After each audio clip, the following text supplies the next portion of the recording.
What's up, fellas? We kind of got to talk about that Nets game from last night, don't we? The Brooklyn Nets suffered their first loss with James Harden on the roster yesterday in their first game back with the whole big three there. Kyrie returning to the team. They took an L on the road to the Cleveland Cavaliers in double overtime. It was a crazy game. There's a lot of things to take away from it, and that's what we're going to be talking about in today's video. But quickly, before we get started, if you're new here, what's up? My name's Tucker. I upload NBA videos twice a day, every day on this channel. So if you're looking for a place for consistent NBA content, this is a great place to be. You can also like the video as well if you enjoy it. It doesn't take very long and helps me out a ton. And you can check me out at various socials at the bottom of the screen. There's a Linktree down in the description below. Before we get started, a few really quick things to plug here. One, the NBA Trade Machine video on Ben Simmons will be up tomorrow. If you don't know what that is, an NBA Trade Machine video is something where you guys send me some trades, in the NBA Trade Machine, and I go through them and I pick out the best ones and make an entire video out of it. The best place to send those to me would either be on Twitter or in the Discord. Both of those links are in the description. Again, that will be out tomorrow, so you have today still to put in some more trades if you guys are interested in potentially being in that video tomorrow. And then quickly, if you're interested in hanging out with me outside of these videos, I am live right now, more than likely by the time that you are watching this video. If you're watching it within the first couple hours it was put out,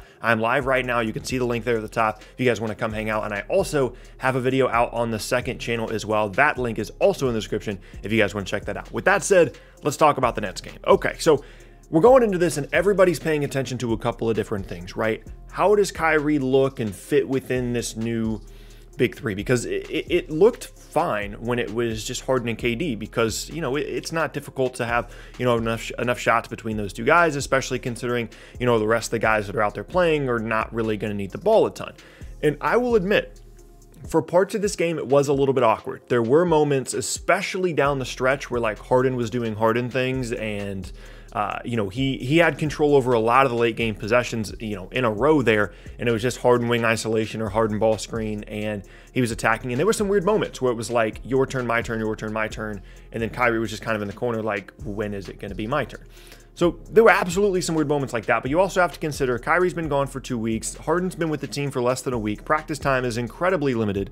And so you're not expecting the comfort level of all those guys to be perfect, right? And there's definitely going to be some rust, and they're going to have to figure out exactly how to play together, right? Like, these guys know how to play basketball, but it's going to take them a second. There were certainly some really positive moments, and you could really start to see the power of something that I've been talking about this Nets team ever since the trade went down, and that is, like, it's just so tough to defend them when 2 or 3 of these guys are on the floor at the same time, because, like, if KD gets by his man and breaks down the defense, like, either Harden or Kyrie or both are on the wing waiting for a kick out because the help has to come down, and those guys attacking off kickouts is crazy dangerous. And there are times when they're getting stupid easy shots for the talent level of these players, and I would imagine that's going to continue. Now, am I fully confident that it's going to work perfectly and that Kyrie isn't going to have a moment and be upset because he's not getting shots, or there's going to be question marks around who's taking shots at the end of games and things are going to get too stagnant because everybody's trying to isolate? Yes, those are all absolutely concerns and will continue to be concerns for this Nets team throughout the season. But specifically last night, I didn't see anything to indicate anything other than they're just trying to get continually more comfortable with this roster after a huge shift in the roster, obviously in the middle of the season. Some other stuff to continue to watch. DJ was fine. He didn't play a ton considering the amount of minutes that were played, considering it was double overtime. He was fine while he was out there. He was actually a really good lob threat, and defensively, he was in the way at least a little bit. Reggie Perry's the backup 5. Does not appear as though it's going to work. Hopefully Nicholas Claxton comes back and is healthy soon, or they find a big guy out there in free agency that they can go and grab, because that spot is definitely rough right now, and I don't want to see a ton of KD or Jeff Green at the 5 minutes during the regular season. The only other thing of interest there at the 5 spot before we move over to the Cleveland part here is there were a few really interesting, like, James Harden post defender stuff late in the game. Like, they went, like, DJ basically didn't play in the game, the second half of the fourth quarter or in either of the overtimes, and they were going smaller with like a Jeff Green, KD, Joe Harris, Kyrie, James Harden lineup. And they were switching everything. And so, like, they kept trying to, isolate Jared Allen in the post, and James Harden would just switch on to Jared Allen, and he was like holding his own in the post. Like, there was a good amount of effort being given, and he was doing fine as a post defender. So that's something to keep an eye on. Just like, it's a weird, interesting thing, because Harden, despite his issues as a defender effort-wise, when he's in the post, like, he's actually a relatively good post defender considering how bad of a defender he is typically. And that's just not something I would have expected to see out of him yesterday, but it was an interesting little wrinkle. Now's the part where we get to the part about the Cavs, right? All the credit in the world to Cleveland. they had no business winning the game, realistically. I mean, obviously, Brooklyn is much more talented, and the Cavs have been better this year than you would have expected, and they've been missing, you know, some of their guards and stuff at times as well, and they've got their own issues. But I mean, there were multiple points where, you know, they were down a good amount later in the game, or obviously the Sexton 3 to force overtime or double overtime, whichever one it was. All those things, you know, they put in a lot of effort to be able to win the game. And I don't know what, like, Collin Sexton became a different person. I know that he's been playing well this year, and his points per game average is pretty high, but I'm going to be honest, I didn't really notice his existence on the basketball court through 3 quarters. And then, you know, he hits the 3 late, and then he scores like every point in the double overtime. And like, he just went completely off, and like, all credit in the world to Collin Sexton. Cleveland is just continually a weird team. Like, they're running like a matchup zone and a triangle and 2 and a 2-3 zone and a little bit of man mixed in there as well, because they're, you know, they have to play all these bigs. Like, they have Larry Nance, they have Andre Drummond, they've got Jared Allen, you know, they've got JaVale McGee, who they're not even playing and they're trying to trade. Like, they've got so many bigs now post, you know, the trade that landed them Jared Allen and Taurean Prince, that they kind of have to play 2 of them sometimes, and so they're having to go zone, and it's just, the Cavs are a weird team, but they're making it work for them right now, and we'll kind of continue to see what the development is of not only Collin Sexton, of course, but Darius Garland as well. Jetty Osman looked fine. Taurean Prince didn't look great, but I mean, that's kind of the way he's looked for about 1.5 years to 2 years now. So for Cleveland, I think Cleveland fans, you're going to love Jared Allen. Like, he is a super fun big to have. He blocks everything at the rim.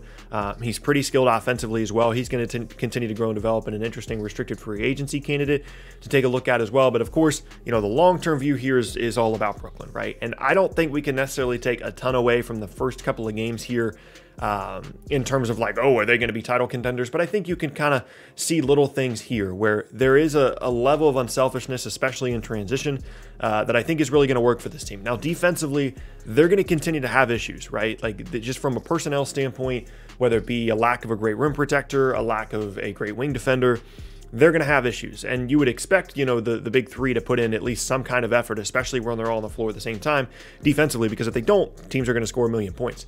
But I actually don't think the defense has been completely awful to this point, especially considering, you know, that these guys haven't played together a ton. I think the bigger issue continues to be the turnovers and the fact that they're giving up easy points in transition and easy 3-point opportunities and things like that. And I think in the first quarter, there's like 8 or 9 turnovers, and I don't necessarily think it's like a lack of focus. I don't think they're being lackadaisical. I really think it's just such a huge change to the roster in the middle of the season, and they're just still trying to figure out how to play with each other. And I think once they cut those turnovers down, that defensive number and, you know, the amount of points they've been giving up, obviously double overtime last night, that should be adjusted a little bit, assuming they fix the turnover stuff. If they don't fix the turnover stuff, it's going to be very difficult for them to be a real threat at the top of the East, even as talented and as good as they are, because, I mean, the shot making could be outstanding, but if the other team is out shooting you a ton just in terms of their shot attempts because of turnovers and because you're giving up offensive boards, it's going to be really tough. So we'll keep an eye on the Nets. It's going to be difficult for them to really add anything significant to this roster outside of, you know, a couple of buyout guys or free agency or something.